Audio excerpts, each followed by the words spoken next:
ओशो दा ਲੈਕਚਰ। ਸਾਧੂਤਾ ਕੀ ਹੈ? ਇਹ ਪ੍ਰਸ਼ਨ ਬਹੁਤਿਆਂ ਦੇ ਮਨ ਵਿੱਚ ਹੈ। ਕੱਪੜੇ ਤੇ ਬਾਹਰੀ ਰੂਪ ਨਾਲ ਸਾਧੂਤਾ ਦਾ ਸੰਬੰਧ ਹੁੰਦਾ ਤਾਂ ਇਹ ਪ੍ਰਸ਼ਨ ਉੱਠਦਾ ਹੀ ਨਾ। ਨਿਸ਼ਚਿਤ ਹੀ ਸਾਧੂਤਾ ਬਾਹਰੀ ਸੱਚ ਨਹੀਂ ਹੈ, ਕੁਝ ਆਂਤਰਿਕ ਸੱਚ ਹੈ। ਇਹ ਆਂਤਰਿਕ ਸੱਚ ਕੀ ਹੈ? ਸਾਧੂਤਾ ਖੁਦ ਵਿੱਚ ਹੋਣਾ ਹੈ। ਅਸਲ ਵਿੱਚ ਮਨੁੱਖ ਖੁਦ ਤੋਂ ਬਾਹਰ ਹੈ। ਇੱਕ ਪਲ ਵੀ ਉਹ ਖੁਦ 'ਚ ਨਹੀਂ ਹੈ। ਸਭ ਦੇ ਨਾਲ ਹੈ, ਪਰ ਉਹ ਆਪਣੇ ਆਪ ਨਾਲ ਨਹੀਂ ਹੈ। ਇਹ ਸਵੈ ਨਾਲ ਅਲਗਾਵ ਹੀ ਅਸਾਧੂਤਾ ਹੈ। ਆਪਣੇ ਵਿੱਚ ਮੁੜਨਾ, ਸਵਰੂਪ ਵਿੱਚ ਪ੍ਰਤਿਸ਼ਠਿਤ ਹੋਣਾ, ਤੰਦਰੁਸਤ ਹੋਣਾ ਸਾਧੂਤਾ ਹੈ। ਅਧਿਆਤਮਕ ਅਤੰਦਰੁਸਤੀ ਅਸਾਧੂਤਾ ਹੈ, ਤੰਦਰੁਸਤੀ ਸਾਧੂਤਾ ਹੈ। ਮੈਂ ਬਾਹਰ ਹਾਂ ਤਾਂ ਮੋਇਆ ਹੋਇਆ। ਬਾਹਰੀ ਪਰ ਹੈ, ਮੂਰਛਾ ਹੈ। ਪਰ ਨੇ ਫੜਿਆ ਹੋਇਆ ਹੈ, ਪਰ ਹੀ ਧਿਆਨ ਵਿੱਚ ਹੈ। ਸਵੈ ਧਿਆਨ ਦੇ ਬਾਹਰ ਹੈ। ਇਹੀ ਨੀਂਦ ਹੈ। ਮਹਾਵੀਰ ਨੇ ਕਿਹਾ ਹੈ, ਸੁੱਤਾ ਅਮੁਨੀ, ਜੋ ਸੌਂਦਾ ਸੋ ਅਮੁਨੀ ਹੈ। ਇਸ ਪਰ ਦੀ ਪਰਤੰਤਰਤਾ ਨਾਲ ਸਵੈ ਦੀ ਸੁਤੰਤਰਤਾ ਵਿੱਚ ਜਾਗਣਾ ਸਾਧੂ ਹੋਣਾ ਹੈ। ਇਹ ਸਾਧੂਤਾ ਪਛਾਣੀ ਕਿਵੇਂ ਜਾਏ? ਇਹ ਸਾਧੂਤਾ ਸ਼ਾਂਤੀ ਨਾਲ, ਆਨੰਦ ਨਾਲ, ਸਹਿਜਤਾ ਨਾਲ ਪਛਾਣੀ ਜਾਂਦੀ ਹੈ। ਇੱਕ ਸਾਧੂ ਸੀ, ਸੰਤ ਫਰਾਂਸਿਸ। ਉਹ ਆਪਣੇ ਚੇਲੇ ਲਿਓ ਦੇ ਨਾਲ ਯਾਤਰਾ ਤੇ ਸੀ। ਉਹ ਸੇਂਟ ਮੈਰੀਨੋ ਜਾ ਰਹੇ ਸਨ। ਰਾਹ 'ਚ ਹਨੇਰੀ ਵਰਖਾ ਆਈ। ਉਹ ਭਿੱਜ ਗਏ ਤੇ ਚਿੱਕੜ ਨਾਲ ਲੱਥ-ਪੱਥ ਹੋ ਗਏ। ਰਾਤ ਘੇਰਾਈ ਸੀ ਤੇ ਦਿਨ ਭਰ ਦੀ ਭੁੱਖ ਤੇ ਥਕਾਵਟ ਨੇ ਉਹਨਾਂ ਨੂੰ ਫੜ ਲਿਆ ਸੀ। ਪਿੰਡ ਹੁਣ ਵੀ ਦੂਰ ਸੀ ਤੇ ਅੱਧੀ ਰਾਤ ਤੋਂ ਪਹਿਲਾਂ ਪਹੁੰਚਣਾ ਸੰਭਵ ਨਹੀਂ ਸੀ। ਤਦ ਫਰਾਂਸਿਸ ਨੇ ਕਿਹਾ, ਲਿਓ, ਵਾਸਤਵਿਕ ਸਾਧੂ ਕੌਣ ਹੈ? ਉਹ ਨਹੀਂ ਜੋ ਅੰਨ੍ਹਿਆਂ ਨੂੰ ਅੱਖਾਂ ਦੇ ਸਕਦਾ ਹੈ, ਬਿਮਾਰਾਂ ਨੂੰ ਤੰਦਰੁਸਤੀ ਦੇ ਸਕਦਾ ਹੈ ਤੇ ਮਰਿਆਂ ਨੂੰ ਵੀ ਜਿਉਂਦਾ ਕਰ ਸਕਦਾ ਹੈ। ਉਹ ਵਾਸਤਵਿਕ ਸਾਧੂ ਨਹੀਂ ਹੈ। ਥੋੜ੍ਹੀ ਦੇਰ ਸੰਨਾਟਾ ਰਿਹਾ ਤੇ ਫਿਰ ਫਰਾਂਸਿਸ ਨੇ ਕਿਹਾ, ਲਿਓ, ਵਾਸਤਵਿਕ ਸਾਧੂ ਉਹ ਵੀ ਨਹੀਂ ਹੈ ਜੋ ਪਸ਼ੂਆਂ, ਪੌਦਿਆਂ ਤੇ ਪੱਥਰਾਂ ਦੀ ਭਾਸ਼ਾ ਸਮਝ ਲਏ। ਸਾਰੇ ਜਗਤ ਦਾ ਗਿਆਨ ਵੀ ਜਿਹਨੂੰ ਪ੍ਰਾਪਤ ਹੋਵੇ, ਉਹ ਵੀ ਵਾਸਤਵਿਕ ਸਾਧੂ ਨਹੀਂ ਹੈ। ਫਿਰ ਥੋੜ੍ਹੀ ਦੇਰ ਸੰਨਾਟਾ ਰਿਹਾ। ਉਹ ਦੋਵੇਂ ਮੀਂਹ ਝੱਖੜ 'ਚ ਤੁਰੇ ਰਹੇ। ਸੇਂਟ ਮੈਰੀਨੋ ਦੇ ਦੀਵੇ ਦਿਖਾਈ ਦੇਣ ਲੱਗ ਪਏ ਸਨ। ਸੰਤ ਫਰਾਂਸਿਸ ਨੇ ਫਿਰ ਕਿਹਾ, ਤੇ ਉਹ ਵੀ ਵਾਸਤਵਿਕ ਸਾਧੂ ਨਹੀਂ ਹੈ ਜਿਹਨੇ ਆਪਣਾ ਸਭ ਕੁਝ ਤਿਆਗ ਦਿੱਤਾ ਹੈ।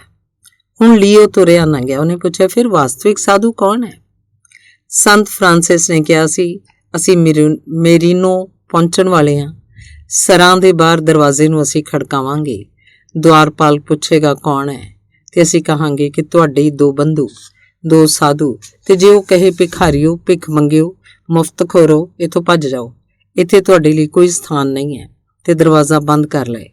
ਅਸੀਂ ਭੁੱਖੇ, ਥੱਕੇ ਤੇ ਚਿੱਕੜ ਨਾਲ ਭਰੇ ਅੱਧੀ ਰਾਤ 'ਚ ਬਾਹਰ ਖੜੇ ਰਹੀਏ ਤੇ ਫਿਰ ਦਰਵਾਜ਼ਾ ਖੜਕਾਈਏ। ਉਹ ਹੁਣ ਬਾਹਰ ਨਿਕਲ ਕੇ ਲੱਕੜ ਨਾਲ ਸਾਡੇ ਸੱਟ ਮਾਰੇ ਤੇ ਕਹੇ, ਬਦਮਾਸ਼ੋ, ਸਾਨੂੰ ਪਰੇਸ਼ਾਨ ਨਾ ਕਰੋ। ਤੇ ਜੇ ਸਾਡੇ ਅੰਦਰ ਕੁਝ ਵੀ ਨਾ ਹੋਵੇ, ਉੱਥੇ ਸਭ ਸ਼ਾਂਤ ਤੇ ਸ਼ੂਨਿਆ ਬਣਿਆ ਰਹੇ ਤੇ ਉਸ ਦੁਆਰਪਾਲ ਵਿੱਚ ਵੀ ਸਾਨੂੰ ਪ੍ਰਭੂ ਦਿਸਦਾ ਰਹੇ, ਤਾਂ ਇਹੀ ਵਾਸਤਵਿਕ ਸਾਧੂਤਾ ਹੈ। ਨਿਸ਼ਚਿਤ ਹੀ ਸਭ ਪ੍ਰਸਥਿਤੀਆਂ ਵਿੱਚ ਅਖੰਡਿਤ ਸ਼ਾਂਤੀ, ਸਰਲਤਾ ਤੇ ਸਮਤਾ ਨੂੰ ਪ੍ਰਾਪਤ ਕਰ ਲੈਣਾ ਹੀ ਸਾਧੂਤਾ ਹੈ। ਧੰਨਵਾਦ। ਇੱਕ ਯੁਵਕ ਨੇ ਕੱਲ ਰਾਤ ਪੁੱਛਿਆ ਸੀ, ਮੈਂ ਆਪਣੇ ਮਨ ਨਾਲ ਲੜ ਰਿਹਾ ਹਾਂ ਪਰ ਸ਼ਾਂਤੀ ਪ੍ਰਾਪਤ ਨਹੀਂ ਹੁੰਦੀ। ਮੈਂ ਕੀ ਕਰਾਂ ਮਨ ਦੇ ਨਾਲ ਕਿ ਸ਼ਾਂਤੀ ਪਾ ਸਕਾਂ? ਮੈਂ ਕਿਹਾ, ਹਨੇਰੇ ਨਾਲ ਕੋਈ ਕੁਝ ਨਹੀਂ ਕਰ ਸਕਦਾ। ਉਹ ਹੈ ਹੀ ਨਹੀਂ। ਉਹ ਸਿਰਫ ਪ੍ਰਕਾਸ਼ ਦਾ ਨਾ ਹੋਣਾ ਹੈ। ਇਸ ਲਈ ਉਸ ਨਾਲ ਲੜਨਾ ਅਗਿਆਨ ਹੈ। ਅਜਿਹਾ ਹੀ ਮਨ ਹੈ। ਉਹ ਵੀ ਨਹੀਂ ਹੈ। ਉਹਦੀ ਵੀ ਕੋਈ ਆਪਣੀ ਸੱਤਾ ਨਹੀਂ ਹੈ। ਉਹ ਆਤਮ ਬੋਧ ਦਾ ਅਭਾਵ ਹੈ, ਧਿਆਨ ਦਾ ਅਭਾਵ ਹੈ। ਇਸ ਲਈ ਉਹਦੇ ਨਾਲ ਵੀ ਸਿੱਧਿਆਂ ਕੁਝ ਨਹੀਂ ਕੀਤਾ ਜਾ ਸਕਦਾ। ਹਨੇਰਾ ਹਟਾਉਣਾ ਹੋਵੇ ਤਾਂ ਪ੍ਰਕਾਸ਼ ਲਿਆਉਣਾ ਹੁੰਦਾ ਹੈ, ਤੇ ਮਨ ਨੂੰ ਹਟਾਉਣਾ ਹੋਵੇ ਤਾਂ ਧਿਆਨ ਲਿਆਉਣਾ ਪੈਂਦਾ ਹੈ। ਮਨ ਨੂੰ ਸਾਧਣਾ ਨਹੀਂ ਹੈ, ਸਿਰਫ ਜਾਣਨਾ ਹੈ ਕਿ ਉਹ ਹੈ ਹੀ ਨਹੀਂ। ਉਹ ਜਾਣਦੇ ਹੀ ਉਸ ਤੋਂ ਮੁਕਤੀ ਹੋ ਜਾਂਦੀ ਹੈ। ਉਹਨੇ ਪੁੱਛਿਆ, ਜਾਣਨਾ ਕਿਵੇਂ ਹੋਵੇ? ਇਹ ਜਾਣਨਾ ਸਾਖੀ ਚੇਤਨਤਾ ਨਾਲ ਹੁੰਦਾ ਹੈ। ਮਨ ਦੇ ਸਾਖੀ ਬਣੋ, ਜੋ ਹੈ ਉਹਦੇ ਸਾਖੀ ਬਣੋ। ਕਿਵੇਂ ਹੋਣਾ ਚਾਹੀਦਾ ਹੈ, ਇਹਦੀ ਚਿੰਤਾ ਛੱਡ ਦਿਓ। ਜੋ ਹੈ, ਜੈਸਾ ਹੈ, ਉਹਦੇ ਪ੍ਰਤੀ ਜਾਗੋ, ਜਾਗਰੂਕ ਹੋਵੋ। ਕੋਈ ਨਿਰਣਾ ਨਾ ਲਓ, ਕੋਈ ਨਿਯੰਤਰਣ ਨਾ ਕਰੋ, ਕਿਸੇ ਸੰਘਰਸ਼ 'ਚ ਨਾ ਪਾਓ। ਬਸ ਮੌਨ ਹੋ ਕੇ ਦੇਖੋ। ਦੇਖਣਾ ਹੀ, ਇਹ ਸਾਖੀ ਹੋਣਾ ਹੀ ਮੁਕਤੀ ਬਣ ਜਾਂਦਾ ਹੈ। ਸਾਖੀ ਬਣਦੇ ਹੀ ਚੇਤਨਾ ਦ੍ਰਿਸ਼ ਨੂੰ ਛੱਡ ਦ੍ਰਸ਼ਟਾ ਤੇ ਸਥਿਰ ਹੋ ਜਾਂਦੀ ਹੈ। ਇਸ ਸਥਿਤੀ ਵਿੱਚ ਹੀ ਅਡੋਲ ਗਿਆਨ ਦੀ ਜੋਤ ਪ੍ਰਾਪਤ ਹੁੰਦੀ ਹੈ ਤੇ ਇਹੀ ਜੋਤ ਮੁਕਤੀ ਹੈ। ਧੰਨਵਾਦ। ਇੱਕ ਕੋਨੇ 'ਚ ਪਿਆ ਹੋਇਆ ਬਹੁਤ ਦਿਨਾਂ ਦਾ ਸ਼ੀਸ਼ਾ ਮਿਲਿਆ। ਮਿੱਟੀ ਨੇ ਉਹਨੂੰ ਪੂਰੇ ਦਾ ਪੂਰਾ ਲੁਕੋ ਰੱਖਿਆ। ਦਿਖਦਾ ਨਹੀਂ ਹੈ ਕਿ ਹੁਣ ਵੀ ਦਰਪਣ ਹੈ ਤੇ ਪ੍ਰਤੀਬਿੰਬਾਂ ਨੂੰ ਫੜਨ ਵਿੱਚ ਸਮਰੱਥ ਹੋਏਗਾ। ਮਿੱਟੀ ਸਭ ਕੁਝ ਹੋ ਗਈ ਤੇ ਸ਼ੀਸ਼ਾ ਨਾ ਕੁਝ ਹੋ ਗਿਆ। ਪ੍ਰਗਟਤਾ ਮਿੱਟੀ ਹੀ ਹੈ ਤੇ ਦਰਪਣ ਨਹੀਂ ਹੈ। ਪਰ ਕੀ ਸੱਚੀ ਹੀ ਮਿੱਟੀ ਵਿੱਚ ਛਿਪ ਕੇ ਦਰਪਣ ਨਸ਼ਟ ਹੋ ਗਿਆ? ਦਰਪਣ ਹੁਣ ਵੀ ਦਰਪਣ ਹੈ, ਉਸ 'ਚ ਭੋਰਾ ਵੀ ਪਰਿਵਰਤਨ ਨਹੀਂ ਹੋਇਆ। ਮਿੱਟੀ ਉੱਪਰ ਹੈ ਤੇ ਦਰਪਣ ਵਿੱਚ ਨਹੀਂ ਹੈ। ਮਿੱਟੀ ਇੱਕ ਪਰਦਾ ਬਣ ਗਈ ਹੈ, ਪਰ ਪਰਦਾ ਸਿਰਫ ਢੱਕਦਾ ਹੈ, ਨਸ਼ਟ ਨਹੀਂ ਕਰਦਾ। ਤੇ ਇਸ ਪਰਦੇ ਨੂੰ ਹਟਾਉਂਦੇ ਹੀ ਜੋ ਹੈ ਉਹ ਦੁਬਾਰਾ ਪ੍ਰਗਟ ਹੋ ਜਾਂਦਾ ਹੈ।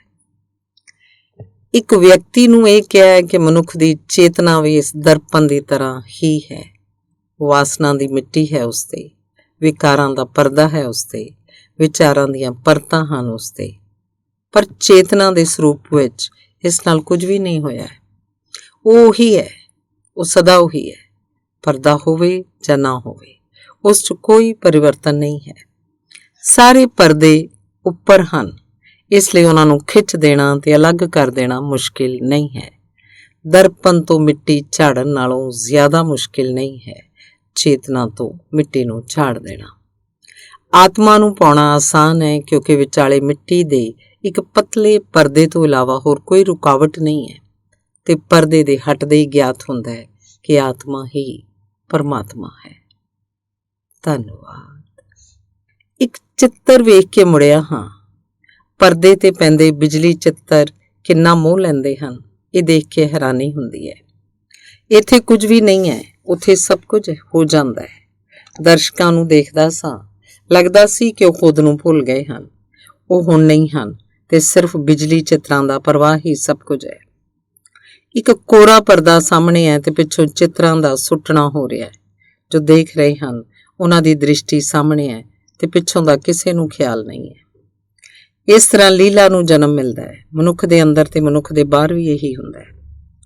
ਇੱਕ ਪ੍ਰੋਜੈਕਟਰ ਮਨੁੱਖ ਦੇ ਮਨ ਦੀ ਪਿਛਲੀ ਭੂਮੀ ਵਿੱਚ ਹੈ। ਮਨੋਵਿਗਿਆਨ ਇਸ ਪਿੱਛੇ ਨੂੰ ਅਚੇਤਨ ਕਹਿੰਦਾ ਹੈ। ਇਸ ਅਚੇਤਨ ਵਿੱਚ ਇਕੱਠੀਆਂ ਵ੍ਰਿਤੀਆਂ, ਵਾਸਨਾਵਾਂ, ਸੰਸਕਾਰ ਚਿੱਤ ਦੇ ਪਰਦੇ ਤੇ ਪੈਂਦੇ ਰਹਿੰਦੇ ਹਨ। ਉਹ ਚਿੱਤ ਵ੍ਰਿਤੀਆਂ ਦਾ ਪ੍ਰਵਾਹ ਹਰ ਪਲ ਬਿਨਾਂ ਆਰਾਮ ਚੱਲਦਾ ਰਹਿੰਦਾ ਹੈ। ਚੇਤਨਾ ਦਰਸ਼ਕ ਹੈ, ਸਾਖੀ ਹੈ। ਉਹ ਇਸ ਵ੍ਰਿਤੀ ਚਿੱਤਰਾਂ ਦੇ ਪ੍ਰਵਾਹ ਵਿੱਚ ਖੁਦ ਨੂੰ ਭੁੱਲ ਜਾਂਦੀ ਹੈ। ਇਹ ਭੁੱਲ ਅਗਿਆਨ ਹੈ। ਇਹ ਅਗਿਆਨ ਮੂਲ ਹੈ ਸੰਸਾਰ ਦਾ, ਭਰਮਣ ਦਾ, ਜਨਮ ਜਨਮ ਦੇ ਚੱਕਰ ਦਾ। ਇਸ ਅਗਿਆਨ ਤੋਂ ਜਾਗਣਾ ਚਿੱਤ ਵ੍ਰਿਤੀਆਂ ਦੇ ਰੋਕਣ ਨਾਲ ਹੁੰਦਾ ਹੈ। ਚਿੱਤ ਜਦੋਂ ਵ੍ਰਿਤੀ ਰਹਿਤ ਹੁੰਦਾ ਹੈ, ਪਰਦੇ ਤੇ ਜਦੋਂ ਚਿੱਤਰਾਂ ਦਾ ਪ੍ਰਵਾਹ ਰੁਕਦਾ ਹੈ, ਤਦ ਦਰਸ਼ਕ ਨੂੰ ਆਪਣੀ ਯਾਦ ਆਉਂਦੀ ਹੈ ਤੇ ਉਹ ਆਪਣੇ ਘਰ ਨੂੰ ਮੁੜਦਾ ਹੈ। ਚਿੱਤ ਵ੍ਰਿਤੀਆਂ ਦੇ ਇਸ ਵਿਰੋਧ ਨੂੰ ਹੀ ਪਤੰਜਲੀ ਨੇ ਯੋਗ ਕਿਹਾ ਹੈ। ਇਹ ਹਟਦਿਆਂ ਹੀ ਸਭ ਕੁਝ ਠੀਕ ਹੋ ਜਾਂਦਾ ਹੈ। ਧੰਨਵਾਦ। ਕੱਲ ਇੱਕ ਮੰਦਰ ਦੇ ਦਰਵਾਜ਼ੇ ਤੇ ਖੜਾ ਸੀ। ਧੁੱਪ ਪੈ ਰਹੀ ਸੀ ਤੇ ਵਾਤਾਵਰਨ ਸੁਗੰਧਿਤ ਸੀ। ਫਿਰ ਪੂਜਾ ਦੀ ਘੰਟੀ ਵੱਜਣ ਲੱਗੀ ਤੇ ਆਰਤੀ ਦਾ ਦੀਪ ਮੂਰਤੀ ਦੇ ਸਾਹਮਣੇ ਘੁੰਮਣ ਲੱਗਿਆ। ਕੁਝ ਭਗਤ ਲੋਕ ਇਕੱਠੇ ਸਨ। ਇਹ ਸਾਰਾ ਕਾਰਜ ਸੁੰਦਰ ਸੀ ਤੇ ਇੱਕ ਸੁਖੀ ਤਰੰਗ ਪੈਦਾ ਕਰਦਾ ਸੀ, ਲੇਕਿਨ ਉਹਨਾਂ ਆਯੋਜਨਾ ਨਾਲ ਧਰਮ ਦਾ ਕੋਈ ਸੰਬੰਧ ਨਹੀਂ ਹੈ। ਕਿਸੇ ਮੰਦਰ, ਕਿਸੇ ਮਸਜਿਦ, ਕਿਸੇ ਗਿਰਜੇ ਦਾ ਧਰਮ ਨਾਲ ਕੋਈ ਸੰਬੰਧ ਨਹੀਂ ਹੈ। ਕਿਸੇ ਪੂਜਾ, ਕਿਸੇ ਅਰਚਨਾ ਦਾ ਧਰਮ ਨਾਲ ਕੋਈ ਨਾਤਾ ਨਹੀਂ ਹੈ ਤੇ ਸਭ ਮੂਰਤੀਆਂ ਪੱਥਰ ਹਨ ਤੇ ਸਭ ਪ੍ਰਾਰਥਨਾਵਾਂ ਦੀਵਾਰਾਂ ਨਾਲ ਕੀਤੀ ਗਈ ਗੱਲਬਾਤ ਤੋਂ ਇਲਾਵਾ ਕੁਝ ਨਹੀਂ ਹੈ।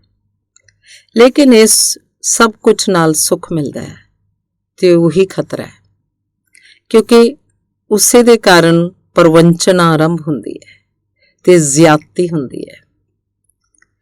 ਉਸ ਸੁੱਖ ਦੇ ਭਰਮ ਵਿੱਚ ਹੀ ਸੱਚ ਦਾ ਭਰਮ ਪੈਦਾ ਹੁੰਦਾ ਹੈ। ਸੁੱਖ ਮਿਲਦਾ ਹੈ ਬੇਹੋਸ਼ੀ ਨਾਲ, ਖੁਦ ਨੂੰ ਭੁੱਲ ਜਾਣ ਤੇ ਸਵੈ ਦੀ ਵਾਸਤਵਿਕਤਾ ਤੋਂ ਭੱਜਣ ਕਰਕੇ। ਮਾਦਕ ਦਰਵਾਂ ਦਾ ਸੁੱਖ ਵੀ ਅਜਿਹੇ ਹੀ ਭੱਜਣ ਨਾਲ ਮਿਲਦਾ ਹੈ। ਧਰਮ ਦੇ ਨਾਂ ਤੇ ਬੇਹੋਸ਼ੀ ਦੇ ਸਭ ਪ੍ਰਯੋਗ ਵੀ ਮਾਦਕ ਦਰਵਾਂ ਵਰਗਾ ਹੀ ਝੂਠਾ ਸੁੱਖ ਲਿਆਉਂਦੇ ਹਨ। ਸੁੱਖ ਧਰਮ ਨਹੀਂ, ਕਿਉਂਕਿ ਉਹ ਦੁੱਖ ਦਾ ਅੰਤ ਨਹੀਂ, ਸਿਰਫ ਭੁੱਲਣਾ ਹੈ।